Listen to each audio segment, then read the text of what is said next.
শুধু বাইরে বিজনেস করবার জন্য বর্ডার দিয়ে এগুলো যাচ্ছে, আবার কন্ট্রোল করো।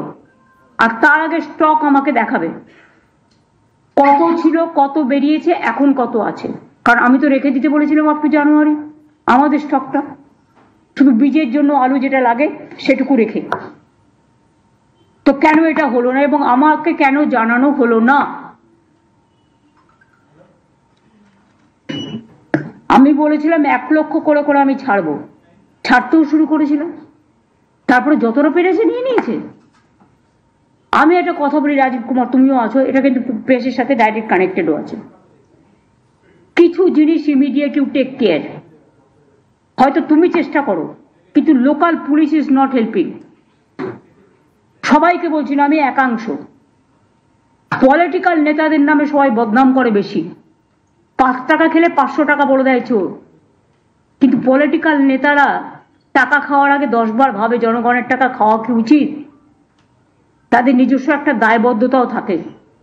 কিন্তু লোয়ার লেভেলে কিছু অফিসার, কিছু কর্মী যারা এই গভর্নমেন্টকে ভালোবাসে না, এবং তোমার পুলিশেরও কিছু লোক, তারা টাকা খেয়ে আজকে বালি চুরি বলো, কয়লা চুরি বলো, সিমেন্ট চুরি বলো। জয়গাঁওতে এত পাথর পড়ে আছে, ভেঙে কেন তোমরা টেন্ডার করছো না? এটা তো এগ্রিকালচার, এটা তো ল্যান্ড ডিপার্টমেন্ট করবে। ল্যান্ড ডিপার্টমেন্ট কি করছে? কেন বসে আছে? Why they are sitting idly, they are sitting quietly? আমি তো পরিষ্কার বলেছিলাম যে যত বালির জায়গা আছে টেন্ডার করে দাও, যত পাথরের জায়গা আছে টেন্ডার করে দাও, যত ইল্লিগাল মাইনিং চলছে আটকে দাও। সিআইএসএফ টাকা খেলেও আমাদের লোকেদের ধরবার অধিকার আছে, এটা মাথায় রাখো।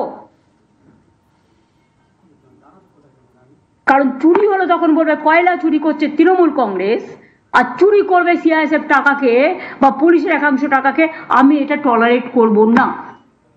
যদি কোনো রাজনৈতিক দলের লোক খায়, তার কলার চেপে ধরো, তাকে আইনের প্যাচে ধরো, আইনত জেলে পাঠাও। এখানে কোনো এক্সকিউজ আমি চাই না। আমার দরকার নেই 1 পয়সা। বারবার আমি বলি, আমার প্রয়োজনে আমি দলের নির্বাচন করবার জন্য আমি লোকের কাছে আঁচল পেতে টাকা নেব।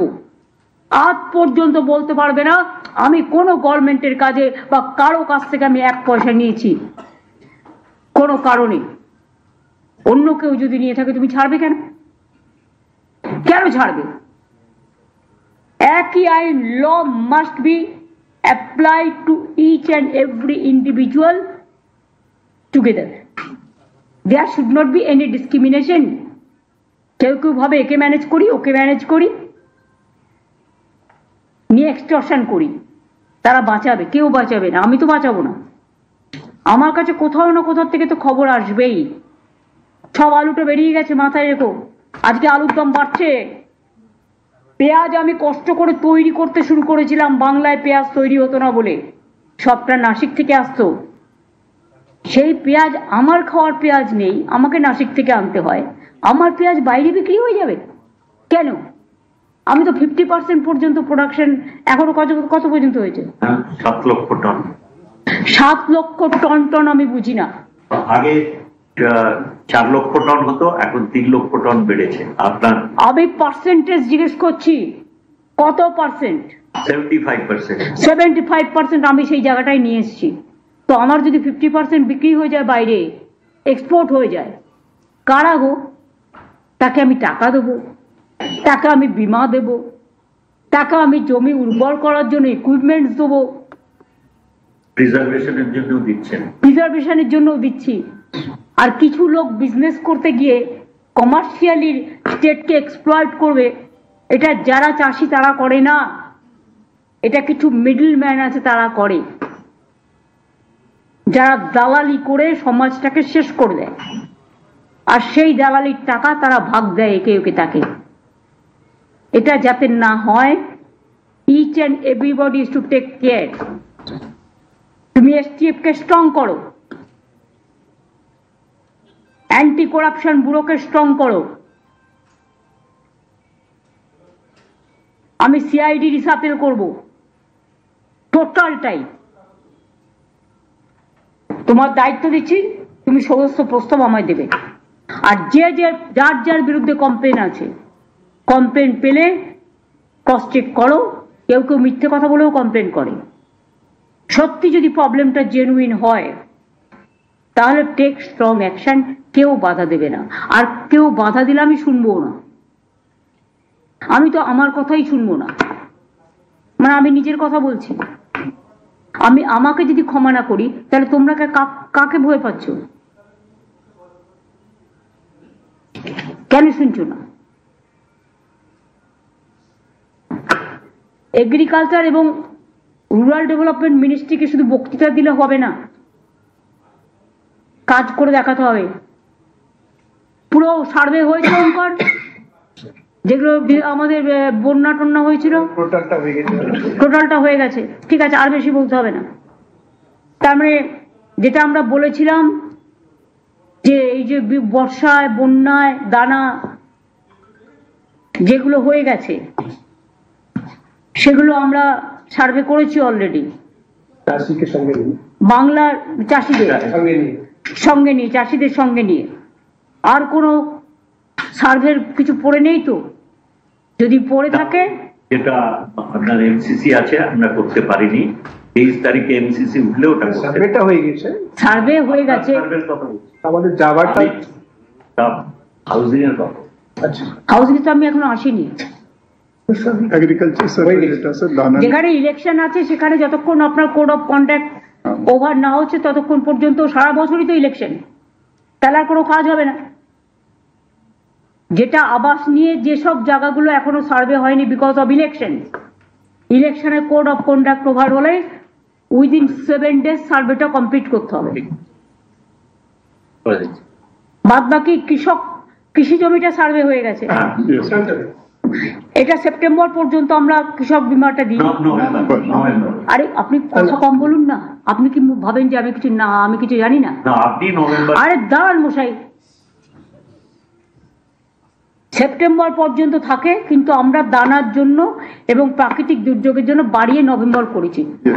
তা আপনি ওয়েট করেন না কেন?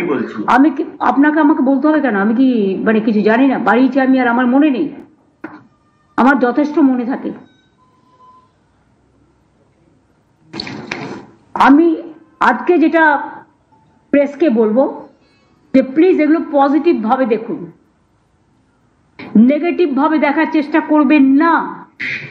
আপনারা কি করেন, পজিটিভ জিনিসটাকে অ্যাভয়েড করে অলওয়েজ নেগেটিভ ব্যাপারটাকে সামনে নিয়ে আসেন।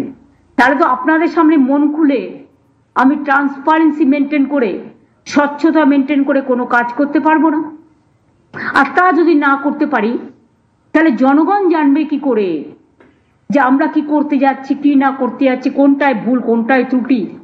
এটাও তো জনগণকে জানাতে আমি বাধ্য, এবং সেটা সংশোধনের জন্য কি ব্যবস্থা করা হচ্ছে।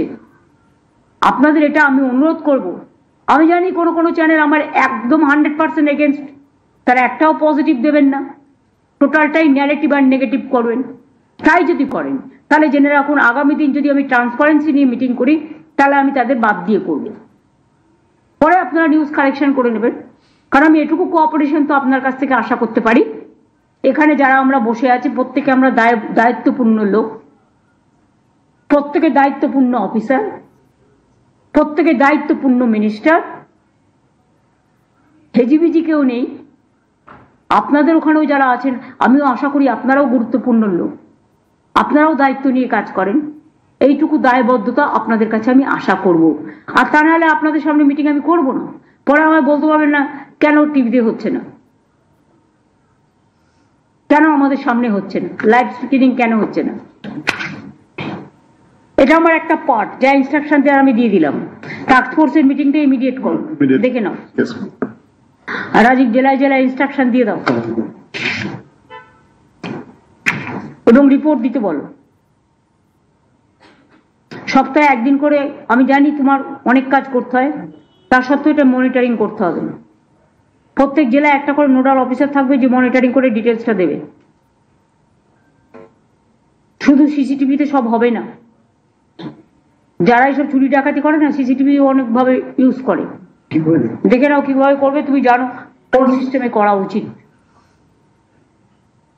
ডিবিটির টাকা নিয়ে ট্যাবে 2 কোটি ছেলে মেয়েদের আমরা ট্যাব দিয়েছি, তার মধ্যে 1600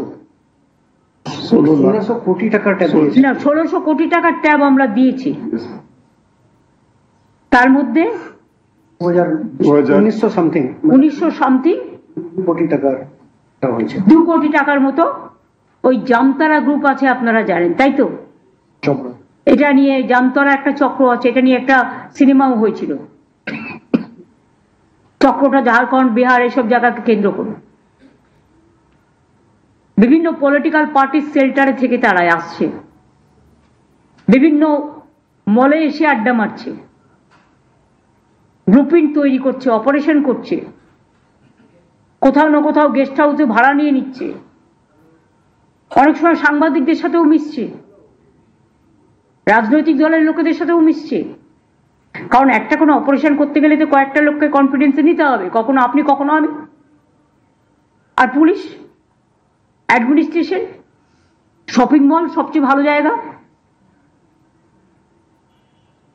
আমি এখন থেকে শপিং মলগুলোকে সাবধান হতে আবেদন জানাবো। আমরা কিছু কমপ্লেন পেয়েছি কিছু কিছু জায়গায় যেখানে ফেক কারেন্সি আসছে।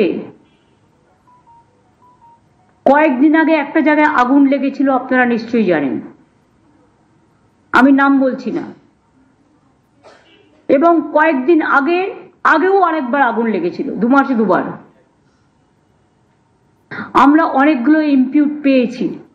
সব শপিং মল খারাপ না, সব শপিং কমপ্লেক্স বা বিজনেস সেন্টার খারাপ না, কিন্তু সবাইকে সতর্ক হতে অনুরোধ করছি, পাবলিককেও সতর্ক হতে অনুরোধ করছি। এই সব জায়গায় এসে এরা শেল্টার নেয় এবং যেহেতু আমাদের বর্ডার কান্ট্রিগুলোতে একটু টালমাটাল চলছে এবং কেন্দ্রীয় সরকারও যেভাবে সক্রিয় হওয়া উচিত ছিল হয়নি। আমি এ নিয়ে এক্সটার্নাল অ্যাফেয়ার্স পলিসি নিয়ে কোনো কথা বলি না বলে আজকেও বলবো না, কিন্তু আমাদের পুলিশকে আমি যেটা বলবো ওদেরও অ্যালার্ট করতে, কারণ বর্ডার আমাদের হাতে নেই, বর্ডার কিন্তু সেন্ট্রাল গভর্নমেন্টের আন্ডারে। ফেক কারেন্সি কি করে আসছে? why they are not taking appropriate action? বর্ডারে স্টেটে all state border, all district border, all gateway of the commissionerate, all important places এখন থেকে রেগুলার নাকা চেকিং হবে। আমি পাবলিকের কাছ থেকে কোঅপারেশন চাইবো, তার কারণ হয়তো নাকা চেকিং করতে গেলে অনেকে আপত্তি জানায়, ভাবে আমার অসম্মান হচ্ছে। আমার গাড়িতে নাকা চেকিং হলেও আমি খুশি হব, তার কারণ আমিও তো চাই না যে কোনো একটা লোক সুযোগ নিয়ে আমার গাড়িতে কিছু রেখে দিই। আমাদের সকলকেই সতর্ক হতে হবে। নাকা চেকিং কম্পালসারি, সকাল দুপুর সন্ধে নয়, যে রাত্রিবেলা করলাম দিনে করলাম না তা নয়। রেলেও নাকা চেকিং হওয়ার দরকার আছে। রেলের মধ্যে থেকে অনেক আর্মস আসছে, আমরা 17-18টা আর্মস ফ্যাক্টরি অলরেডি খুঁজে বের করেছি বিহারের ওদিক থেকে, যেখান থেকে আর্মস আসছে। জিএমদের ডেকে দরকার হলো তুমি একবার বলো, চিফ সেক্রেটারিকে আমি বলবো ডিজিকে সাথে নিয়ে, ওখানে জিআরপি এবং আরপিএফ কে বলবে চেক করতে। আমাদের ঘাড়ে চাপিয়ে দিলে হবে না। প্লেন আমাদের হাতে নেই, ট্রেন আমাদের হাতে নেই, কিন্তু তাদের অনেক ভাইটাল রোল আছে।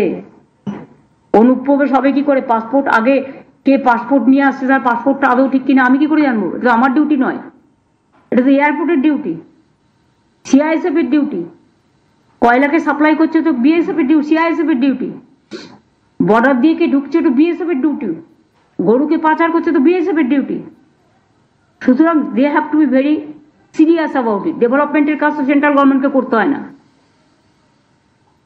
কিন্তু বর্ডার সিকিউরিটি তো সেন্ট্রাল গভর্নমেন্টের আন্ডারে, ডিফেন্স সিকিউরিটি তো সেন্ট্রাল গভর্নমেন্টের আন্ডারে, রিজার্ভ ব্যাংক তো তাদের আন্ডারে, এই 3টে ডিপার্টমেন্ট তো তাদের আন্ডারে। সেখানে তারা ভালো করে কাজ করুক, আমাদের কোঅপারেশন পাবে। সিরিয়াস হয়ে যাচ্ছে। বাট আমাদের যেহেতু অনেকগুলো বর্ডার আছে, আবার আমাদের বর্ডারের পাশে অনেকগুলো গেটওয়ে আছে, মনে রাখতে হবে আমাদেরটা হচ্ছে চিকেন স্নেক। বন্যাও আমরা ফেস করব, দাঙ্গাও আমরা ফেস করব, ফেক কারেন্সিও আমরা ফেস করব, জামতালাও আমরা ফেস করব, আমদানি জামদানিও আমরা ফেস করব, ফরেন ফান্ডও আমরা ফেস করব। ওয়াই? ফরেন ফান্ড তো আমার আন্ডারে নেই, ফরেন ফান্ড তো সেন্ট্রাল গভর্নমেন্টের আন্ডারে।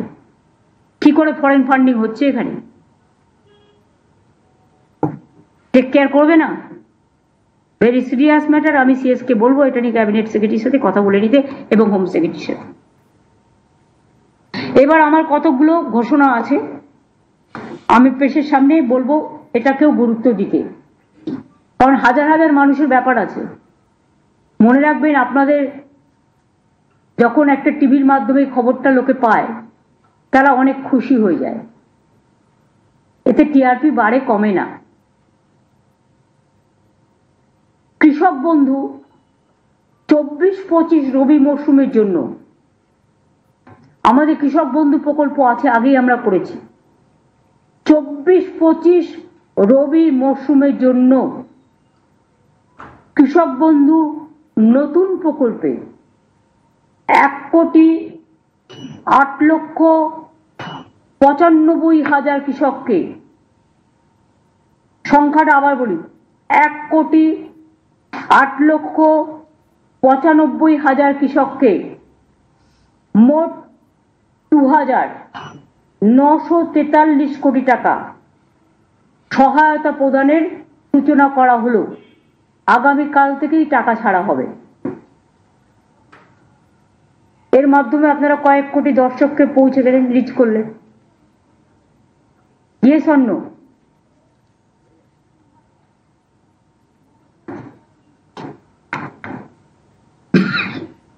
অর্থাৎ এবছরই কৃষক বন্ধু নতুন প্রকল্পে বাংলার কৃষকদের মোট 5,859 কোটি টাকার সহায়তা দেওয়া হলো। শুধু এবছরে সব মিলিয়ে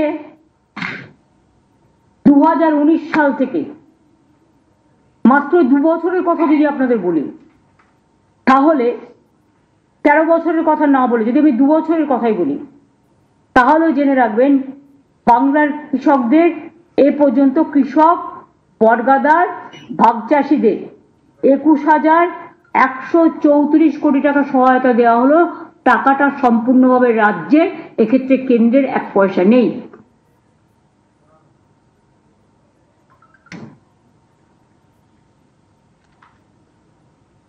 Am I clear? অন্তত হাত তুলে একজন দেখান, বুঝেছেন? ওই দীপঙ্কর নন্দী বুঝলে হবে না, ও শুনবে আর লিখবি আর।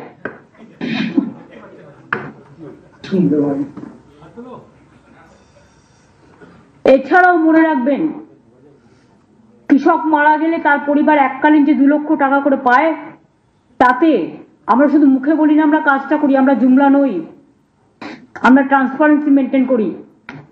1,27,000 বেশি কৃষক পরিবারকে 2,544 কোটি টাকার বেশি সহায়তা প্রদান করা হয়েছে।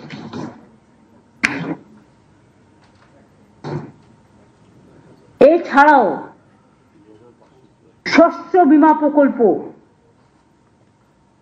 মানে ক্রপ ইন্স্যুরেন্স, আগে চাষিদের টাকা দিতে হতো, কিন্তু এখন চাষিদের টাকা দিতে হয় না, আর সেন্ট্রাল গভর্নমেন্টের টাকা আসে না, আমরা দিই 100%।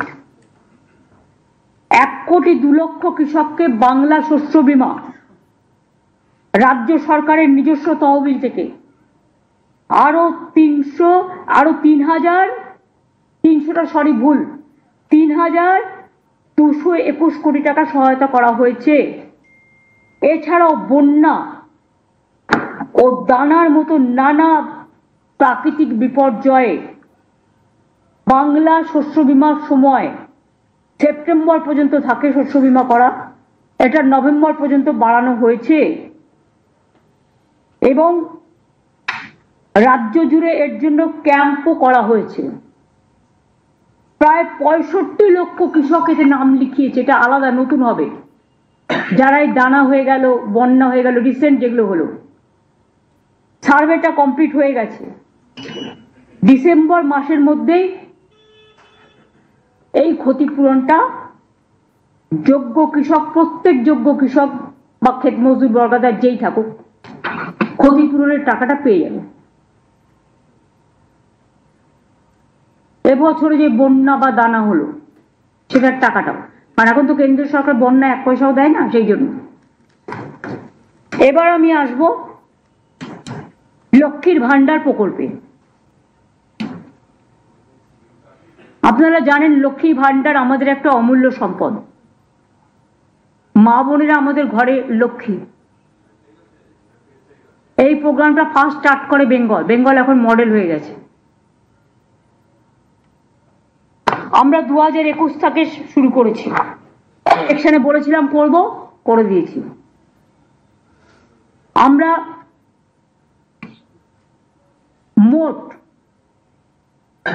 আমার একটা সরাসরি মুখ্যমন্ত্রী একটা পোর্টাল আছে, আপনারা জানেন, তাতে যে রিকোয়েস্ট গুলো আমরা পাই আমি কিন্তু সেগুলো প্রত্যেকটা দেখি।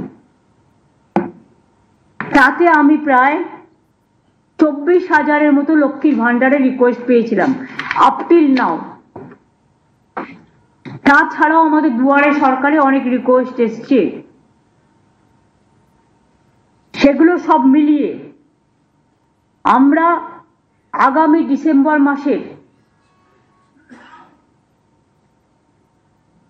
আমি যেটা বলেছিলাম ডিসেম্বর মাসে দেব টাকা, যারা বাকি আছেন 5,07,000 মহিলাকে আরো নতুন করে লক্ষ্মীর ভান্ডার প্রকল্পে যুক্ত করা হলো।